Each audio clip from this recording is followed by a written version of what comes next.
Welcome to Mysteries Unwound, Episode 2, Mothman and the Silver Bridge.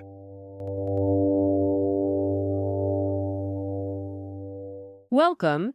I'm Maya. Tonight I'm joined by Henry Whitfield, who spent the last 20 years researching small-town American cryptid cases and 20th century Appalachian folklore. Henry, thanks for being here. Thanks for having me, Maya. All right, let's get right into it. November 15th, 1966, Point Pleasant, West Virginia. Two young couples on a date. What happens that night? So you have Roger and Linda Scarberry, and Steve and Mary Millette. Newlyweds, more or less. The Scarberrys had been married a few months, the Millettes a year. Friday night. They take Roger's '57 Chevy and drive out toward what the locals call the TNT Area, just north of town. It's an old World War II munitions site. Why would they go there? Honestly, it's where teenagers went to park.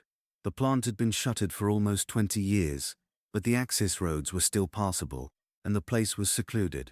You could drive a long way back into the woods without seeing another car. So they're driving in. Right. Around 11:30 at night, they get near one of the abandoned generator buildings. The locals call these places igloos because of the rounded concrete domes, and the headlights catch something standing by the side of the road. Something just standing there? Yes. And the Scarberry's description, given that same night to the deputy on duty, was extraordinarily specific. They said they saw a figure shaped like a man, but bigger.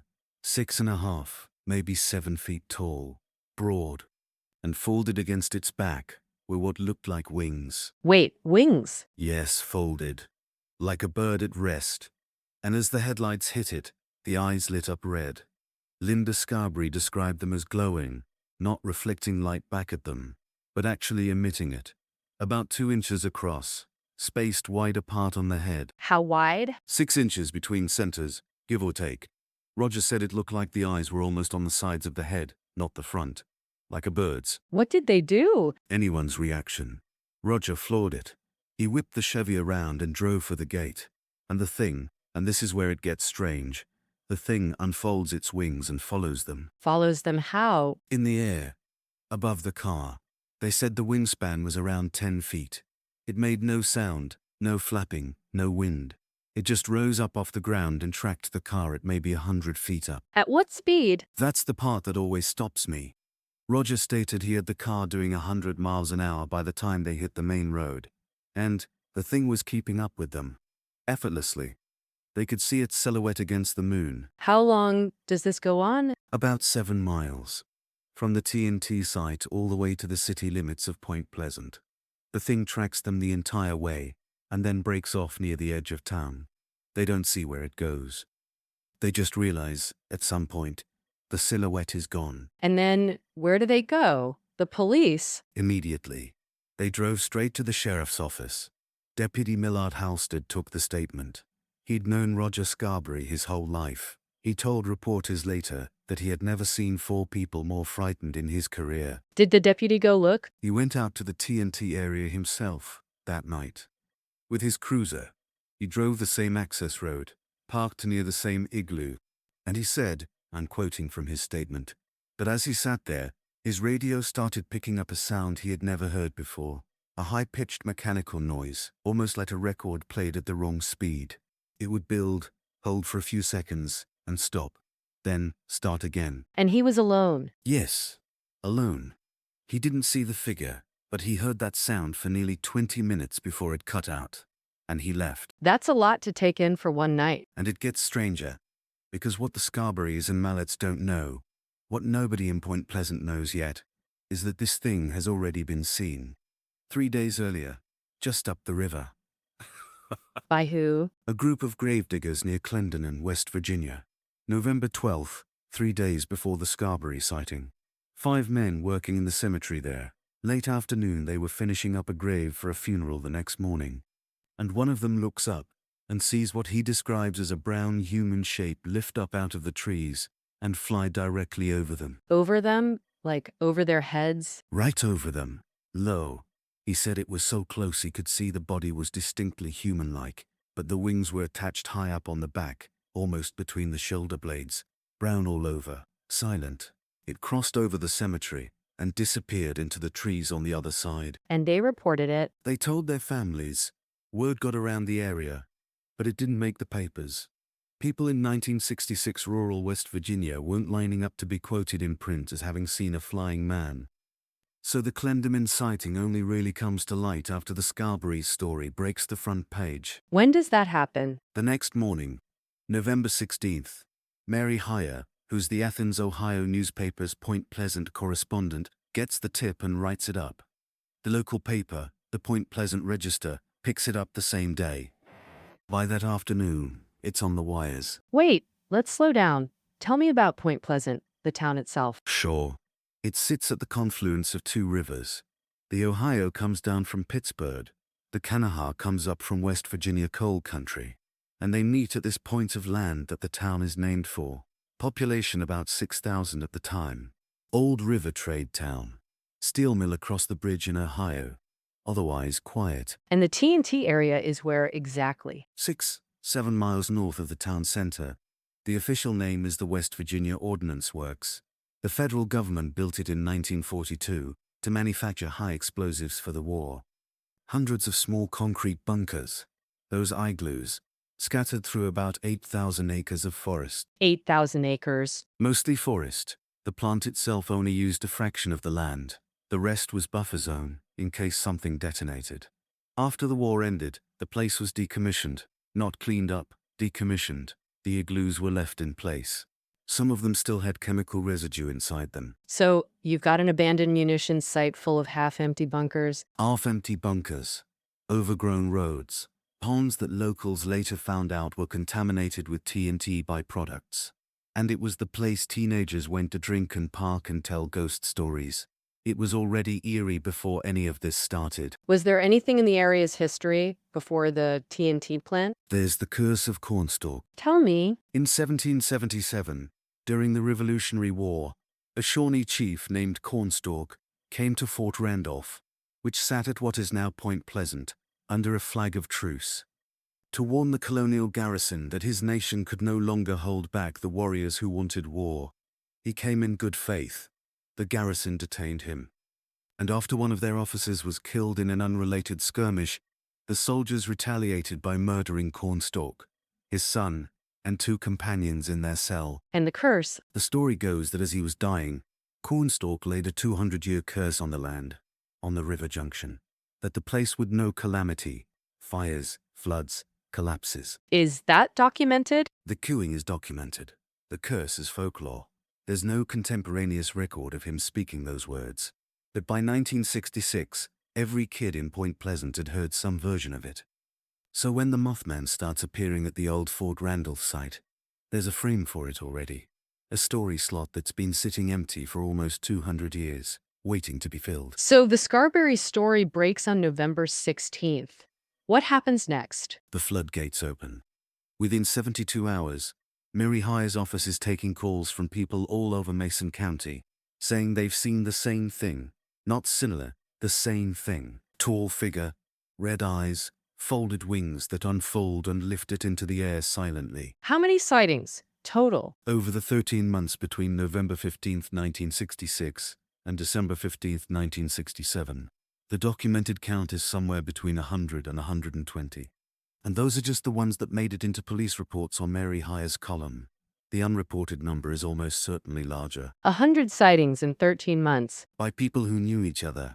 By people who didn't. By people in the TNT area. By people in Point Pleasant city limits. By people across the river in Gallipolis, Ohio. The geographic spread is small, maybe a 15-mile radius. But it's persistent. Let me ask the obvious. Was anyone hoaxing? That was the first question the sheriff asked too. He investigated several specific reports and concluded, on those, that the witnesses were sincere, people who had nothing to gain from making this up, working-class families, off-duty firefighters, couples who didn't want their names in the paper but felt obligated to report. What was the pattern? Late evening or early morning, almost always near the TNT area or one of the access roads. The figure is usually standing, by the road, on top of a building, in a field, and then it lifts off when seen. It tracks vehicles for short distances. It never speaks. It never makes contact.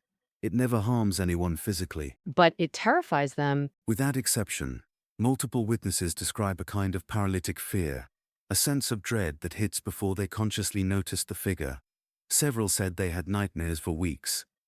One woman, a registered nurse, said she felt the air pressure change in the car when it passed overhead. Her ears popped. And Mary Hyre is collecting all of this. She becomes the human archive, 3 columns a week, phone calls late into the night. People who didn't want to talk to police would talk to her. And she's careful. She's a serious reporter, but she's also clearly fascinated by what she's hearing. Does she become a target? In a sense, strange things start happening to her too. She gets phone calls with no voice on the line, just a rhythmic clicking. She comes home one evening and her phone is off the hook, but she lives alone. Books move on her shelves. She starts keeping a journal of these incidents, separate from her professional notes. When does John Keel come into this? Early December. Keel is a New York journalist, paranormal researcher, writer, kind of an oddball figure. He'd been investigating UFO sightings around the country, and he hears about Point Pleasant. He gets on a Greyhound bus and shows up in town, and basically doesn't leave for a year. He moves in. He rents a room. He befriends Mary Hyre. He starts taking witness statements himself, 1,000 pages of notes by the time he's done. And he comes to believe that the Mothman sightings are connected to a much wider pattern. UFO activity, prophecies, telephone interference, and a series of encounters with men he calls, and the witnesses called, Men in Black. Tell me about that. So, this is where it gets even harder to evaluate. But the pattern is consistent enough across enough witnesses that it has to be addressed. People who reported a Mothman sighting would, days or weeks later, be visited at home by men in dark suits, claiming to be from federal agencies, asking questions about what they'd seen, telling them not to talk to anyone else about it. The men were always described in similar terms: pale, tall, a strange affect, not quite right. What were the FBI's records? The FBI denies sending any agents to Point Pleasant. There have been multiple FOIA requests over the decades. No record of a federal investigation into the sightings. Whoever those men were, if they existed, they weren't from the agencies they claimed. You mentioned prophecies. What were people predicting? So this is the strangest layer of the case, and the layer I have the most trouble with. Starting in early 1967, multiple witnesses begin telling Mary Hyre and John Keel that they're receiving messages, is the word they use, from voices they hear in their heads. And in a few cases, from a man who shows up and introduces himself. By name? Yes. He calls himself Indrid Cold. Indrid Cold. He's first reported by Woodrow Derenberger, a sewing machine salesman from Mineral Wells, West Virginia. Derenberger says he's driving home on Interstate 77 on the night of November 2nd, 1966. Note the date, almost 2 weeks before the Scarberry sighting, when something lands in the road in front of him. Just lands on the road. Yes, some kind of craft. He describes it as shaped like an old kerosene lamp chimney. A man steps out, dressed normally, dark hair, what Derenberger describes as a fixed smile. The man approaches the truck and tells Derenberger telepathically that his name is Indrid Cold, and that he is from somewhere called Lanulos. Telepathically? No mouth movement. The voice arrives in Derenberger's head. They have a brief conversation. Indrid Cold tells him not to be afraid, asks him questions about the local area, and then returns to the craft, which lifts off. Derenberger drives home. Tells his wife. Goes to the police the next morning. And the police? Take the statement. They don't laugh him out of the building, which surprised him. He becomes, for the next several months, a recurring figure in the case. Multiple subsequent witnesses to Mothman or UFO activity in the area report being contacted by, or in some cases visited by, Indrid Cold. What is he warning about? By spring of 1967, the messages, through whatever channel they're arriving, start to coalesce around something specific. A disaster. Something that's going to happen in Point Pleasant. Something that will kill people. Mary Hyre records witnesses telling her, weeping, that they've been told a bridge will fall. How specific does it get? One witness, a woman named Margaret, tells Hyre in October of 1967, which she dreamed of Christmas presents floating in the river, bodies in the water at the bridge. She was unable to explain why she had dreamed it. How widespread is this? Keel logs more than 30 separate witnesses, in his notes, predicting some form of imminent catastrophe in Point Pleasant. Most of them don't know each other. Most of them have never been quoted in the paper. But the picture they paint is consistent. Something coming. Soon. Bridge. Water.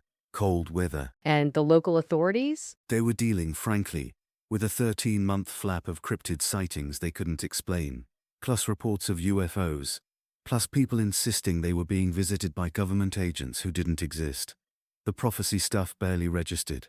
There was no mechanism to act on it, even if anyone had taken it seriously. So you're sitting in November of 1967, and And to be honest, by that point, the Mothman sightings are still happening but tapering off. Mary Hire is exhausted. John Keel has been there for almost a year. The town has been living under what amounts to a slow-rolling paranormal incident for 13 months. And then, December 15th, that's the day. walk me through it. December 15th, 1967. A Friday. The bridge, the Silver Bridge, is the main span connecting Point Pleasant, West Virginia, to Gallipolis, Ohio. Two-lane suspension bridge, built in 1928. By 1967, it was carrying significantly more traffic than it had been designed for, particularly with the steel mill across the river. Holiday traffic on top of that. 10 days before Christmas, Friday rush hour, around 5 p.m., the bridge is bumper to bumper with shoppers and commuters heading home. Snow flurries, cold, How many cars on it? 37 vehicles on the bridge when it failed. Some passenger cars, several trucks, including a fully loaded coal truck. How did it fail? In about 10 seconds, a single eye-bar, a piece of metal connecting the suspension chain to the bridge structure, fractured. That eye-bar was identified later as number 330. The fracture was the result of stress corrosion cracking that had been developing for decades, hidden inside the metal, where it couldn't be inspected with the technology of the time. One piece. A single piece of metal, the size of an arm. The way the bridge was built, that eye-bar was a critical load point. When it broke, the entire suspension system unraveled in a chain reaction. The bridge essentially fell straight down into the Ohio River. Cars and trucks went down with it. And the river was... Cold. Deep. At that point. 40 degrees Fahrenheit. Dark. With strong current. People who survived the fall mostly drowned. People who got out of their cars and made it to the surface mostly died of exposure before rescuers reached them. How long did the rescue take? The first divers were in the water within an hour. The recovery operation lasted weeks. Bodies were found as far as 40 miles downstream. The final death toll was 46. 2 of those bodies were never recovered, 46 people. including a pregnant woman, including children, including entire families in the same vehicle. Whole households erased in 10 seconds. What does Point Pleasant feel like that night? I have spoken to people who lived through it. They described it as the day the air went out of the town. Christmas was cancelled, basically. Schools held vigils. The community center became a triage point and then a morgue. Mary Hire wrote a column the next week that just listed the names. She couldn't write anything else. Where is John Keel that day? He's not in town. He had flown back to New York for the holidays. He hears about the collapse on the radio. He says, he writes about this later, that he sat down and didn't move for an hour. Because he had been logging the prophecies. He had a stack of witness statements predicting a Point Pleasant disaster, involving a bridge and water, and he had not been able to do anything with them. What about Mary Hire? Mary Hire never recovered, in the most basic sense. She kept reporting for another 2 years before her health collapsed. She died in 1970 of complications from a heart attack, age 54. People who knew her said she never looked well after the bridge. And the Mothman? The sightings end. December 15, 1967. There are scattered reports for the next month or two, but the wave is over. Whatever it was, it left. So what was it? I don't know. No? Not in any way that I can prove on a podcast or in a paper. The skeptical explanation, the one most often offered, is that the original sighting was a sandhill crane. They migrate through the Ohio River Valley. They are large. They have red rings around their eyes that can reflect light at night. The TNT Area was a rare habitat that could conceivably have hosted a stray. Does that make sense? Not really. A sandhill crane is 4 feet tall, not 7. It has a head and a long neck. Mothman witnesses uniformly say there was no neck. The head was set directly on the shoulders. A crane flaps its wings audibly. The witnesses describe absolute silence in the air. What about TNT contamination? That's the chemical hypothesis. The site had pollution. Some researchers have argued that exposure could have produced hallucinations or affected witness perception. But chemical exposure doesn't explain 100 independent witnesses, most of whom didn't live near the site, all reporting the same figure, with the same features over 13 months. So, you don't have an answer? I have a record. The record is what it is. People in a small town saw something that did not match any known animal, that behaved in a way no known animal behaves, that arrived without explanation and left without explanation. And during the months it was present, a wave of related strangeness. Indrid cold, the men in black, the prophecies, coalesced around the same geography. And then a bridge fell, and 46 people died. Was Mothman warning them? That's what John Keel believed by the end. That the Mothman was a kind of harbinger, that its presence was tied, not as a cause, but as a correlate, to the disaster that came next. He wrote a book about it in 1975. He didn't try to prove it. He just said, this is what was there, and this is what happened. And the town? Point Pleasant has made peace with it. There's a Mothman festival every September now. Started in 2002. Tens of thousands of people come. There's a metal statue of the Mothman in the center of town, 12 feet tall, polished steel, wings spread. There's a Mothman museum 2 blocks away. The town has chosen to remember. And the bridge? A new bridge was built about a mile downstream. The Silver Memorial Bridge. It opened in 1969. The eye-bar problem was understood by then, and the new design uses a different system entirely. But the old bridge piers, what's left of them, are still visible in the river at low water. People pull off the road to look at them. What stays with you, Henry, after 20 years on this? The witnesses. The fact that none of them, not one of the original Scarborough Millet 4, not the gravediggers, not the nurse who felt the air pressure change, ever recanted. They lived the rest of their lives in a small town, where being known as a Mothman witness was not a social asset. And they all stuck to what they said. That's a lot. It is. That's all we have time for tonight, Henry. Thank you for sitting down with me. Always a pleasure. Thank you for having me, Maya. And to everyone listening, remember to like and follow, and stay curious. That's all we have time for tonight, Henry. Thank you for sitting down with me. Always a pleasure. Thank you for having me, Maya. And to everyone listening, remember to like and follow, and stay curious.